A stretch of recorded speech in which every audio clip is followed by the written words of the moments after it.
प्रभु जीशु ख्रीष्ट अति बहुमूल्य नाम प्रत्येक को प्रेस दिल आसतु आज आम गोटे अति गुरुत्वपूर्ण विषय ध्यान करवा सेटा हूँ नरकरु प्रचार। आज अनेक लोक पुल पिल प्रचार कर प्रोग्राम प्रचार अनेक यूट्यूब फेसबुक अनेक माध्यम लोक मैंने प्रचार करुँच आज गोटे नूतन भाव प्रचार विषय शुणा सेटा हूँ नरकरु प्रचार। आसतु टिके प्रार्थना करवा आरंभ करवा। प्रभु अनुग्रह कर दया कर प्रभु ये वाक्य माध्यम तुम्हें कथा हो प्रभु जो मैंने वाक्य शुणुवे प्रभु से मन तुम्हें कथा हो जेपरी से मैंने शुणवे और परिवर्तन हे से प्रकार तुम्हें दया कर प्रार्थना जीशु नाम मांगुछि। आसतु आम सीधा सड़क वाक्य निकट को जीवा। लोकलिखित सुसमाचार तार 16 पर्व 19 पद रु 30 पद जाए पढ़ा नहीं।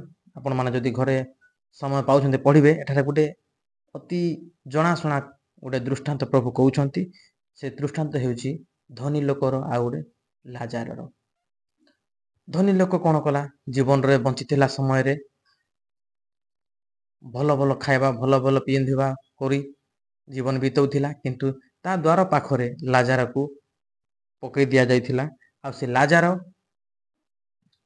घा बथा लिप्त घा बथा तार घा होता किंतु से घा को चाटिबा कुकुर मन आसुथिले किंतु से चाहूला कौन कि धनी लोकर से तार खाइबार ऐठा को से माने खाइबा आशा करुला। एमती अवस्था से तो गरीब लोक थिला धनी लोक बहुत आराम रे थिला किंतु कालक्रमे कौन है धनी लोक मरीगला गरीब लोक मरीगला लाजार मरीगला धनी मरी जाउछे। एटा आम जानिबा पाउचु मृत्यु समस्त 22 पदर देखा कालक्रमे से भिखारीटी मरीगला और दूत मान द्वारा अब्राहम को कोल को निगला पर से धनी लोक मरीगला और समाधि पाइला। गोटे पदर आम जापारु जे भिखारी हो कि धनी हो समस्त मरण अच्छी आ मरण पर सांगे सांग आम जापारु आद यदि प्रभु अनुग्रह आम जदि प्रभु रक्त कृत होइचु प्रभु रक्त धौत होइचु ताल आम प्रभु सहित स्वर्ग रे रहिबा। यदि आम प्रभु को जानिनु प्रभु को पथर आम चलीना ताल आमर डेस्टिनेशन आमर स्थान हम नरक कहीं सांगे सांगे आम जापारु धनी लोक मरीगला कड़े जाऊँगी समाधि पाऊँ आ कौन कहूँ आउ 23 पदर देखा आउ से नरक जंत्रणा रे कलबल हो ऊपर को चाहे दूर रे अब्राहम और तांको कोल रे लाजार को देखिला। एठारे गोटे पॉइंट विषय हूँ मरला पर गोटे लोक शुई पड़ूना कि शांति रे रहू ना सांगे सांग तार विचार हो जाउछि। विचार अर्थ कौन कि से नरक को जीव कि स्वर्ग को जीव सांगे सांग ताकू डिसीजन नेबा को पड़ुछि। तार डिसीजन प्रभु सांगे सांग नौछंती।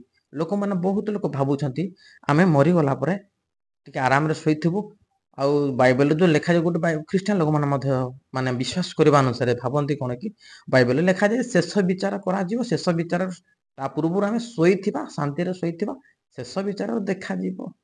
किंतु एबे देखंतु प्रभु जो दृष्टांत देइछंती से दृष्टांत रे कोन कहउछंती जे धनी लोक जते बेले से जंत्रणा रे कलबल होते से देखिबा पारुछि जे नरक रे से जाइकिरी पहुंची जाइछि।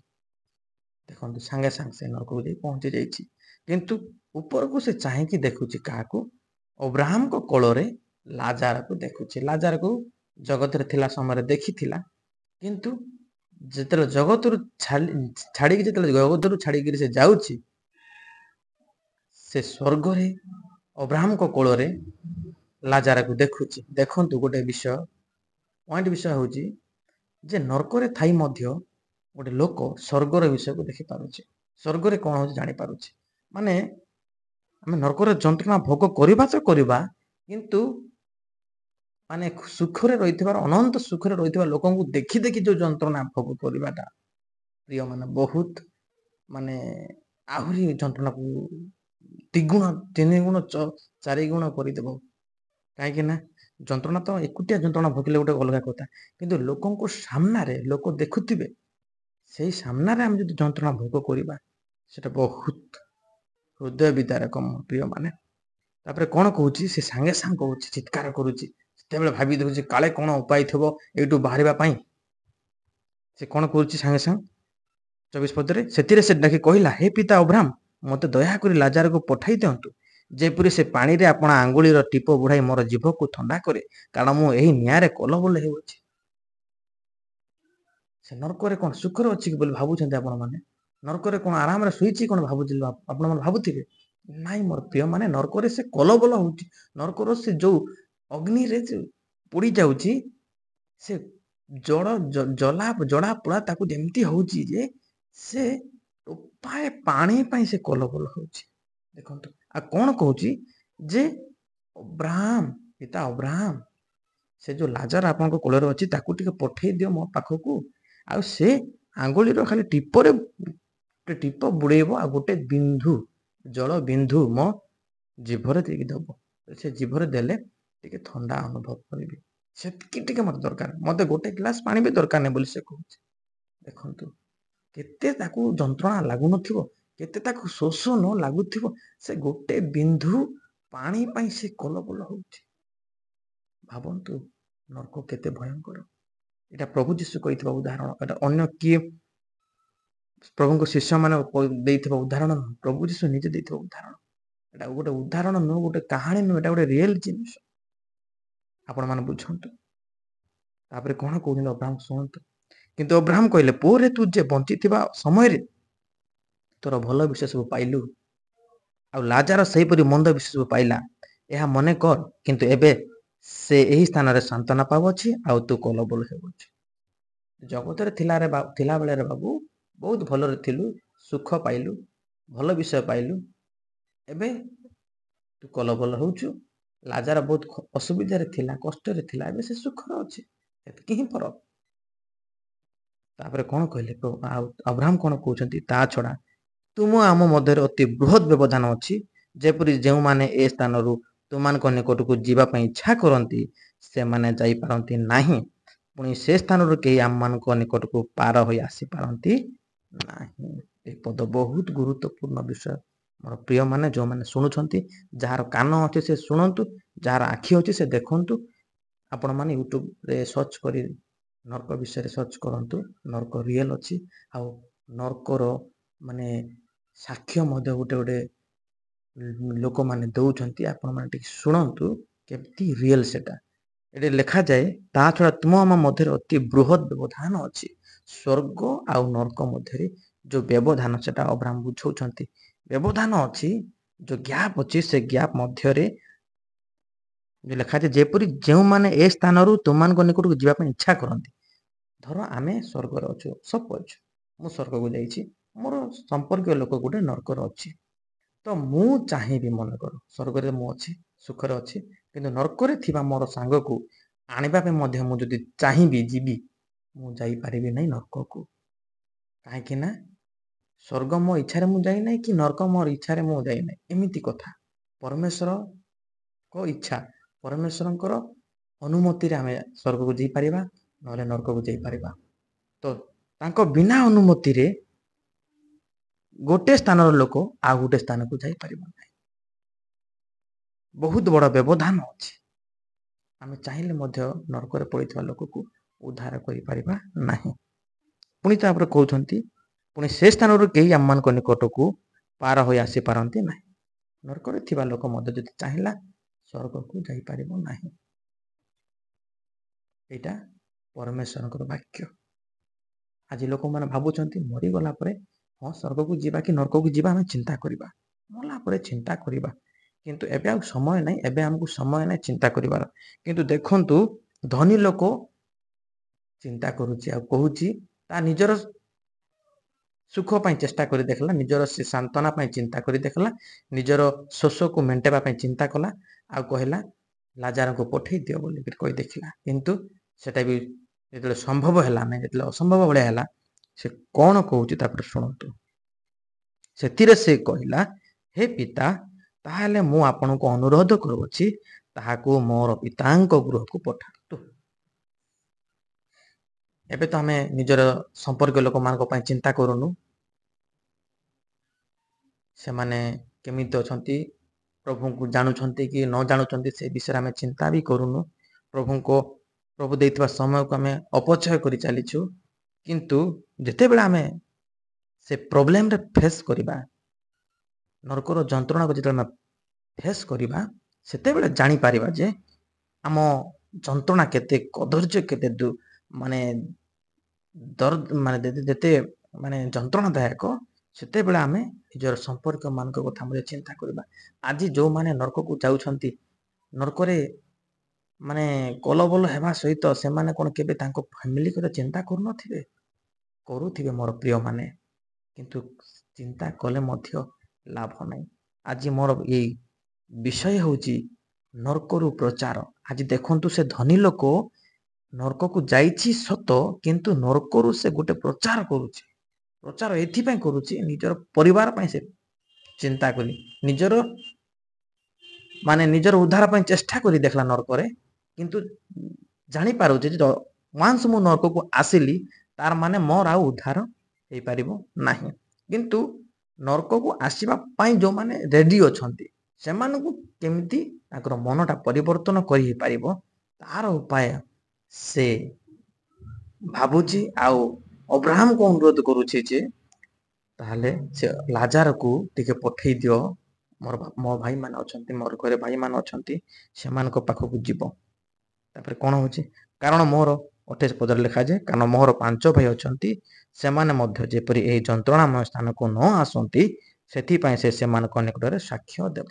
ତାର ଅର୍ଥ ଲାଜାର ଯାଇ ତାର 5 ଭାଇକୁ କହିବ ଯେ ମୁଁ ସ୍ୱର୍ଗରେ ଯାଇଥିଲି, ଅବ୍ରାହମଙ୍କ କୋଳରେ ଯାଇଥିଲି, ଆଉ ତମର ଯୋଉ ବଡ ଭାଇ ଧନୀ ଲୋକ ଯୋଉ ମରିଯାଇଛି ସେ ଏବେ ନର୍କରେ କଲବଲ ହଉଛି, ଯନ୍ତ୍ରଣା ଭୋଗ କରୁଛି, ଆଉ ତମେ ମାନେ ସେ ସ୍ଥାନକୁ ଯିବା ପାଇଁ ଚାହଁନା, ଯଦି ଚାହୁଁନାହ ତାହେଲେ ବ୍ୟବସ୍ଥା ଶାସ୍ତ୍ର ପାଳନ କର, ପ୍ରଭୁ ଯୀଶୁଙ୍କୁ ବିଶ୍ୱାସ କର। ଏ କଥା ଯାଇକି ସେ କଣ କହିବ ବୋଲିକି ସେ ଧନୀ ଲୋକ ତାର ଚିନ୍ତା ଯେ ଏମିତି ହଉ, କିନ୍ତୁ ଏଇଟା ମଧ୍ୟ ହେଇପାରିବ ନାହିଁ।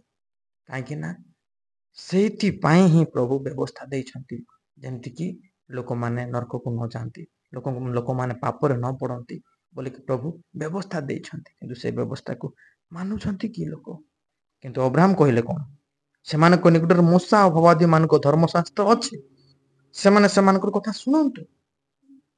ମୂଷା ଯୋଉ ବ୍ୟବସ୍ଥା ଲେଖିଛନ୍ତି ପରମେଶ୍ୱରଙ୍କ ଚାଳନାରେ, ସେ ବ୍ୟବସ୍ଥା ଶୁଣନ୍ତୁ, ସେ ବ୍ୟବସ୍ଥା ଅନୁସାରେ ଚାଲନ୍ତୁ।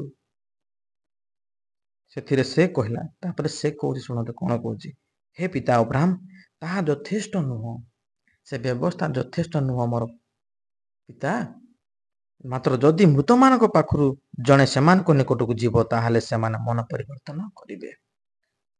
ଦେଖନ୍ତୁ, ଧନୀ ଲୋକ ନର୍କକୁ ଯାଇକି ଯନ୍ତ୍ରଣା ଖାଲି ଭୋଗୁଛି ତାହା ନୁହଁ, ସେଠି ସେ ଗୋଟେ ଅନୁରୋଧ ମଧ୍ୟ କରୁଛି। ଅନୁରୋଧ ଏଇଟା କହୁଛି କି ମୁଁ ଯେମିତି କଲବଲ ହଉଛି, ମୋର କଲବଲକୁ ମୁଁ ନିଜେ ସହିପାରୁନାହିଁ, ମୋର ଅସହ୍ୟ ଯନ୍ତ୍ରଣାକୁ ମୁଁ ଭୋଗୁଛି, କିନ୍ତୁ ଏମିତି ଅସହ୍ୟ ଯନ୍ତ୍ରଣାକୁ ଭୋଗିବା ପାଇଁ ଆଉ ମୋର ପ୍ରିୟଜନ ମାନେ ନ ଆସନ୍ତୁ, ମୋର ଭାଇ ମାନେ ନ ଆସନ୍ତୁ, ମୋର ସ୍ତ୍ରୀ ମାନେ ନ ଆସନ୍ତୁ, ମୋର ସ୍ତ୍ରୀ ନ ଆସୁ, ଏଇଟା ସେ ଚାହୁଁଛି। ଆଉ ସେଠୁ ସେ ପ୍ରଚାର କରୁଛି ନର୍କର ସେ ପ୍ରଚାର। ଶୁଣନ୍ତୁ ମୋର ପ୍ରିୟ ମାନେ, ଆଜି ଅନେକ ଲୋକ ସେ ନର୍କଗାମୀ ରାସ୍ତାରେ ଅଛନ୍ତି, ପ୍ରଭୁଙ୍କ ବ୍ୟବସ୍ଥାର ବାହାରେ ଅଛନ୍ତି, ଆଉ ଯୋ ହୋ ଜାଏଗା ଦେଖା ଯାଏଗା ଏମିତି ଚିନ୍ତାରେ ଲୋକ ଅଛନ୍ତି। ଆମେ ଜାଣିନୁ ମୃତ୍ୟୁ କାହାକୁ କେତେବେଳେ ଆସିବ। ଧନୀ ଲୋକ ମରିଗଲା, ଗରିବ ଲୋକ ମଧ୍ୟ ମରିଗଲା, ମୃତ୍ୟୁ ସମସ୍ତଙ୍କ ପାଇଁ। ଆକାଶ ତଳେ ମନୁଷ୍ୟ ମାନଙ୍କ ମଧ୍ୟରେ ସମସ୍ତଙ୍କ ପାଇଁ ମୃତ୍ୟୁ ଅଛି, କିନ୍ତୁ ମୃତ୍ୟୁ ପରେ କଣ ହବ ଲୋକମାନେ ବିଶ୍ୱାସ ବୁଝି ପାରୁନାହାନ୍ତି। କାହିଁକି ନା ମୃତ୍ୟୁ ପରର ବିଷୟ ଦେଖାଯାଏ ନାହିଁ। ମୃତ୍ୟୁ ପୂର୍ବର ବିଷୟ ସମସ୍ତଙ୍କୁ ଦେଖାଯାଏ, କିନ୍ତୁ ମୃତ୍ୟୁ ପରର ବିଷୟ ଲୋକମାନଙ୍କୁ ଦେଖାଯାଏ ନାହିଁ। କାହିଁକି ନା ସେଟା ହଉଛି ଆତ୍ମିକ ଜଗତ, ସ୍ପିରିଚୁଆଲ ଜଗତ, କାହାକୁ ଦେଖାଯାଏ ନାହିଁ। ଯଦି ଯେ ଚାହିଁବ ପରମେଶ୍ୱରଙ୍କର ଆତ୍ମିକ ଚକ୍ଷୁ ପରମେଶ୍ୱର ଯଦି ଖୋଲିବେ ତାହେଲେ ସେ ଜାଣିପାରିବ। ତ ପିତା ଅବ୍ରାହମ ତାକୁ କହୁଛନ୍ତି, ଯଦି ଗୋଟେ ମୃତ ଲୋକ ମଧ୍ୟ ଯାଇକିରି ସେମାନଙ୍କୁ କହିଲେ ମଧ୍ୟ ସେମାନେ ବିଶ୍ୱାସ କରିବେ ନାହିଁ। କିନ୍ତୁ ଆଜି ଆମ ପାଇଁ ଗୋଟେ ଖୁସି ଖବର, ଜଣେ ମୃତ ଲୋକ, ସେଟା ତ ଲୋକ ବୋଲି କହିହବନି, ପ୍ରଭୁ ଯୀଶୁ ଖ୍ରୀଷ୍ଟ ଯେ ମୃତ୍ୟୁକୁ ଜୟ କରି କବର ଫଟେଇକିରି ବାହାରିଛନ୍ତି, ଜୀବିତ ହୋଇଛନ୍ତି, ତୃତୀୟ ଦିନରେ ଜୀବିତ ହୋଇ ଆମ ନିକଟକୁ ଆସି ସାକ୍ଷ୍ୟ ଦେଇକରି କହୁଛନ୍ତି, ସ୍ୱର୍ଗ ଏବଂ ପୃଥିବୀର ସମସ୍ତ ଅଧିକାର ମୋତେ ଦତ୍ତ ହୋଇଅଛି। ମୋତେ ବିଶ୍ୱାସ କର, ମୁଁ ପଥ, ମୁଁ ସତ୍ୟ ଓ ମୋ ଜୀବନ, ମୋ ଦେଇ ନ କଲେ କେହି ପିତାଙ୍କ ନିକଟକୁ ଯାଏ ନାହିଁ। ପ୍ରଭୁ ଆଜି ମୃତମାନଙ୍କ ମଧ୍ୟରୁ ଉଠିକିରି ମଧ୍ୟ ଆସିକି ଆମକୁ କହୁଛନ୍ତି, ମୋର ପ୍ରିୟମାନେ ଶୁଣନ୍ତୁ, ଯଦି କାନ ଅଛି ଶୁଣନ୍ତୁ, ଯଦି ଆଖି ଅଛି ଦେଖନ୍ତୁ, ଶାସ୍ତ୍ରକୁ ଦେଖନ୍ତୁ। ମୃତ୍ୟୁକୁ ଜୟ କରିଥିବା ଲୋକ କିଏ? କେହି ନାହିଁ, କେବଳ ଯୀଶୁ ଖ୍ରୀଷ୍ଟ। ଏହି ସମୟରେ ପ୍ରଭୁ ଯୀଶୁ ଖ୍ରୀଷ୍ଟଙ୍କର ଦୁଃଖ ଭୋଗର ସମୟ, ଗୁଡ୍ ଫ୍ରାଇଡେ ଆଗକୁ ଅଛି। ସେଥିପୂର୍ବରୁ ଆମେ ପ୍ରତ୍ୟେକ ଲୋକ ଚିନ୍ତା କରିବାର ଅଛି, ପ୍ରଭୁଙ୍କ ନିକଟରେ ପ୍ରାର୍ଥନା କରିବାର ଅଛି, ପ୍ରଭୁଙ୍କ ନିକଟରେ ନିଜର ପାପ ସ୍ୱୀକାର କରିବାର ଅଛି। ଆମେ ନର୍କକୁ ଯାଇକିରି ଧନୀ ଲୋକ ଭଳିଆ ଯେତେ କାକୁତି ମିନତି କଲେ ମଧ୍ୟ ଆଉ ଆମ ପାଇଁ ସେଇ ଅନୁଗ୍ରହ ନଥିବ। ଅନୁଗ୍ରହ କେବଳ ପୃଥିବୀରେ ଥିବା ସମୟ ପର୍ଯ୍ୟନ୍ତ ହିଁ ରହିବ। ମୋର ପ୍ରିୟମାନେ, କେତେବେଳେ ଆମେ ପୃଥିବୀ ଛାଡ଼ି ଚାଲିଯିବା ଆମକୁ ଜଣା ନାହିଁ, କିନ୍ତୁ ସେଥି ପୂର୍ବରୁ ପରିବର୍ତ୍ତନ ହେବାର ଆବଶ୍ୟକ ଅଛି। ଯେମିତି ଧନୀ ଲୋକ କହୁଛି, ସେଥିରେ ସେ କହିଲା, ହେ ପିତା ଅବ୍ରାହମ, ତାହା ଯଥେଷ୍ଟ ନୁହେଁ, ମାତ୍ର ଯଦି ମୃତମାନଙ୍କ ପାଖରୁ ଜଣେ ସେମାନଙ୍କ ନିକଟକୁ ଯିବ ତାହେଲେ ସେମାନେ ମନ ପରିବର୍ତ୍ତନ କରିବେ। ଧନୀ ଲୋକ ବୁଝିପାରିଛି ମନ ପରିବର୍ତ୍ତନ କରିଥିବା ଲୋକ ହିଁ ସ୍ୱର୍ଗ ରାଜ୍ୟ ଯିବ। ଆଉ ମୁଁ ମନ ପରିବର୍ତ୍ତନ କରିନଥିଲି, ପୃଥିବୀରେ ଥିବା ସମୟରେ ମୋର ମନ ଇଚ୍ଛା ମୁଁ କାମ କରୁଥିଲି, କିନ୍ତୁ ପରମେଶ୍ୱରଙ୍କର ଇଚ୍ଛା କ'ଣ ମୁଁ ଜାଣିନଥିଲି, ପରମେଶ୍ୱରଙ୍କର ଇଚ୍ଛାକୁ ମୁଁ କେବେ ବୁଝିନଥିଲି। କିନ୍ତୁ ଆଜି ଏହି ବାକ୍ୟ ମାଧ୍ୟମରେ ପ୍ରଭୁ ଆପଣମାନଙ୍କୁ କଥା ହେଉଛନ୍ତି। ପ୍ରଭୁଙ୍କର କ'ଣ ଇଚ୍ଛା ଆପଣମାନେ ଚିନ୍ତା କରନ୍ତୁ। ଯଦି ପ୍ରଭୁଙ୍କର ଇଚ୍ଛା ଅନୁସାରେ ଆପଣ ଜୀବନ ବିତାଇବାକୁ ଚାହୁଁଛନ୍ତି, ପ୍ରଭୁଙ୍କ ନିକଟକୁ ଆସନ୍ତୁ, ସରେଣ୍ଡର ହୁଅନ୍ତୁ। ପ୍ରଭୁ ଆପଣଙ୍କର ଜୀବନକୁ ଆଗକୁ ନେବେ। ଏ ସଂକ୍ଷିପ୍ତ ବାକ୍ୟରେ ଆମ ପ୍ରତ୍ୟେକଙ୍କୁ ପ୍ରଭୁ ଆଶୀର୍ବାଦ କରନ୍ତୁ। ଆସୁ ସମସ୍ତେ ଏହି ଅବସରରେ ପ୍ରଭୁଙ୍କ ନିକଟରେ ପ୍ରାର୍ଥନା କରିବା। ପ୍ରଭୁ ଆମକୁ ରାସ୍ତା ଦେଖେଇବେ, କାହିଁକିନା ପ୍ରଭୁ ଯୀଶୁ ଖ୍ରୀଷ୍ଟ ହିଁ କହୁଛନ୍ତି, ମୁଁ ପଥ, ସତ୍ୟ ଓ ଜୀବନ। ପ୍ରଭୁଙ୍କ ଛଡ଼ା ଆଉ କାହାଠାରେ ଆଶା ନାହିଁ। ଯଦି ଆମେ ମରିବା ଧନୀ ଲୋକ ଭଳିଆ ନର୍କ ଗଲେ କ'ଣ ଲାଭ ଅଛି? ଗରିବ ଲୋକ ଭଳିଆ ସ୍ୱର୍ଗକୁ ଯାଇକି ଅବ୍ରାହ୍ମଙ୍କ କୋଳରେ ରହିବାଟା ଆମ ପାଇଁ ଅତି ଆନନ୍ଦଦାୟକ।